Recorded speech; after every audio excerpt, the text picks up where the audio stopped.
Okay. Hi guys, welcome to another video made by Clark Brothers. If you have a TV, but it's Wendy Clark if you have something else. It's the blue one. It's actually the brown one. So I'm going to flip over my screen and I'm going to be doing a reaction video today of Drayden Animations Went to Japan video. See, it's right there. Let's turn that thing on. Okay. In October, I went on the first vacation I've been on with my family in years. My dad works super hard all the time, so normally it would be either my brother, mom, and me, or just me and my mom, and even those vacations became pretty sparse. It's been over 10 years since we've all had a family vacation, and all of a sudden we have a week to be squished together in a foreign country. So how'd this one go? Day one. We arrived at the Tokyo airport after a nice and easy 11-hour flight and got off the plane like, wow, I can't... Okay, an 11-hour flight. I feel bad for them. I never have an 11-hour flight. Okay, now it's on pause. We finally made it. We've been planning and looking forward to this trip for almost a year, and it's finally happening. How do we get out of here? We walked around the airport for 2 hours trying to figure out what we had to do, which train we had to get. We lost Dad for like half an hour in the sea of Asians. I'd already expected the worst and thought he was dead. But no worries, turns out he wasn't taken out by the Japanese mafia. My mom had to get train tickets and he had to take care of the luggage, so we split up and planned to meet at a ticket counter. But little did we know there were two of them on opposite ends of the floor, and as the stereotype goes, they looked exactly the same. So my parents were just grumbling and waiting for each other to show up at the opposite ticket stand with no method of communication because we didn't have Wi-Fi. Seriously? After figuring that out and getting to the Tokyo station, we had to use the subway to get to our hotel. None of us grew up in the city, and using the subway was new to us, so we had to look at the train station map to see what to do, and... is this the Windows 98 pipe screensaver? What is this? Props to people who use the Metro daily or even just know how to figure that stuff out, because that's like a whole Bill Gates secret code, and the consequence of making a mistake is paying to be plopped in an area you never wanted to be at in the first place. We didn't even know how to start reading the map, so my dad resorted to the only logical option. Do you speak English? Do you speak English? Konnichiwa. Please, help us.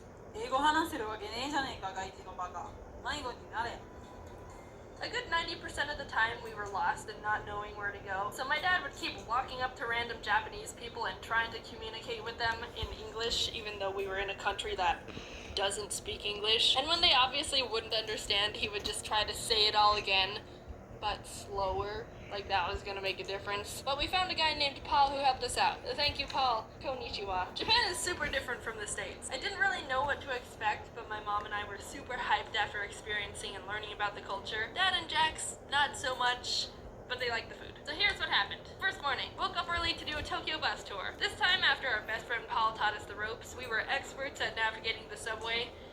We got on the wrong train. We stopped at a cafe for breakfast, and it was at that point where I realized I wasn't going to be able to use the image translation app I downloaded to try and make communication easier while we were there. It would have been super awesome to just hover the camera over the Japanese symbols and have the phone immediately be like, hey, this is what this says. But it wasn't working the way I thought it would. I don't speak Japanese, but I'm pretty sure they weren't selling a surprise egg topped with the first time in fabric.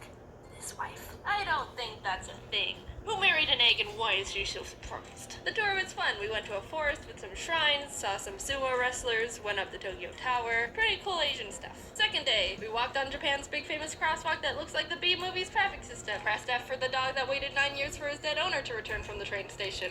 I love you, Hachiko.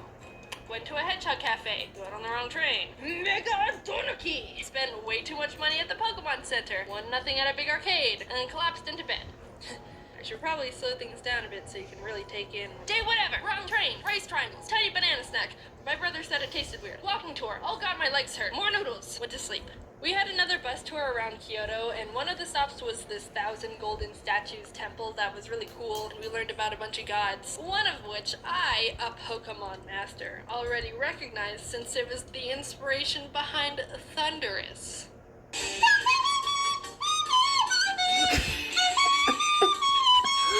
Another one of the stops on the bus tour was this temple called Hyomizudera. And there's a whole backstory to this place where some people would do this thing called taking the plunge, which was seen as a bold and desperate, extreme wish-making act. So it's simple. What you do is jump off the 43-foot temple balcony and not die.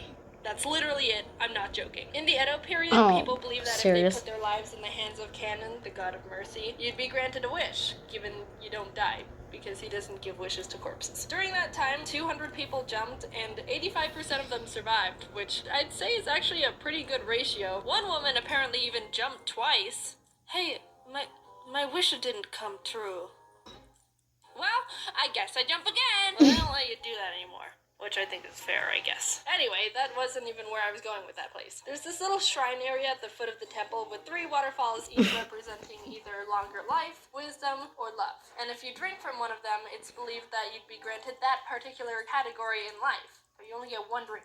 Thirsty hoe. So I go up there with my long cup on a stick you get, and was watching what everyone else was doing. They would get the water in the cup, wash one hand at a time, then pour some water into one hand to drink from, and let the rest drip into the pool below. Anyway, cutting to the chase, basically, you're in the presence of some pretty intense wisdom right now. Also, there wasn't any place to dry your hands afterwards, so I got wisdom water all over my pants. After that, we saw the 1,000 red gates. You're allowed to walk under them, but apparently it takes like 3 hours to get through them all, and we didn't have that time, so we walked under like 10 and called it a day. After waking up with some French toast that was lightly dusted with a pound of sugar, my mom and I went to the Studio Ghibli Museum. I can't express how incredible that place was. I would recommend it to anyone who has an appreciation for Ghibli, or animation, or art, or anything. I'd show you how mesmerizing it is in there, but there's no filming or photos allowed inside, so no spoilers here. I'm a child of the law. But I did snag this picture of the kids' play area because I thought it was adorable. Sometimes you just gotta break the rules when it's important, okay? We went to a conveyor belt sushi place, and Mom had never been to one before, so she got overwhelmed and just immediately grabbed like 5 random things. I've been to one once before, but my skills aren't anywhere near coordinated. So when I tried to put the wasabi bowl back, I ended up clogging a bunch of plates and ruining a section of the sushi harmony, and just being really obnoxious. And I felt really bad. The next day, we almost got on the wrong train.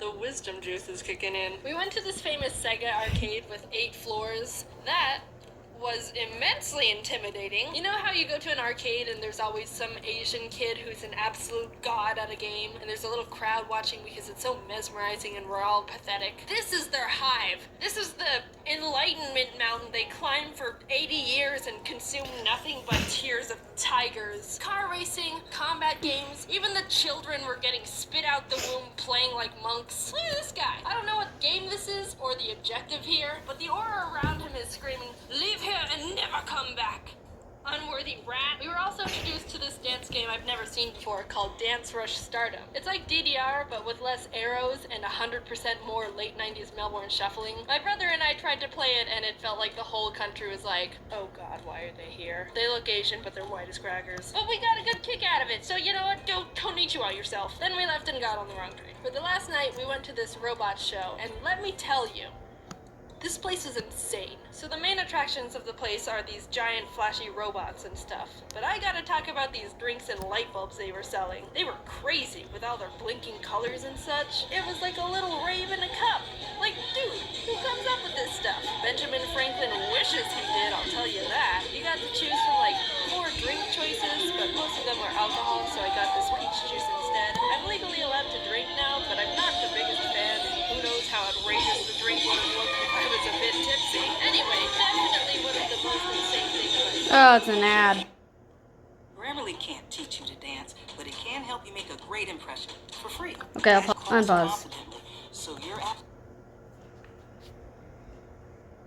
Top of the list of the entire show, nothing compares to the Little. Japan was so much fun, and it's become one of my favorite memories with my family. But the thing is, when I started this script, I wanted to briefly mention what we did so I could talk about how much trouble I had getting back home, because that was a whole situation of classic Jaden I thought you would enjoy. But here I am on page 4 of the script, and I haven't been able to tell them anything. I don't like breaking stories into different parts, but we're not animating a 20-minute video. I'd rather put my hands in the life of Kannon. Twice. So yeah, see you in a few weeks with that. Hey, thanks for watching. So a bunch has happened Okay. since the last video. Pretty YouTube good. Rewind was posted, so that's cool. And I was in That's it, good so that's video. cool too. And then it like became that the most video. disliked video on YouTube right now. Very Well, cool. it's not like I a thought it reaction might be video. I've already because I seen this like speculated 100 YouTube wasn't gonna times, do it so themselves, and the laughing was but I'm just how sorry. funny it was People have when been I still enjoying had it. a lot. Like, my god, it blew up. People found the majority of them, but I thought I'd tell you the real answers. So everyone got the my Septipede hair is thing probably and the thunderous, Smash but Letter and the Logan KSI fight. But I also had a book that said Sociopaths 101 that- on it that was too small for people to see. This little bonsai tree was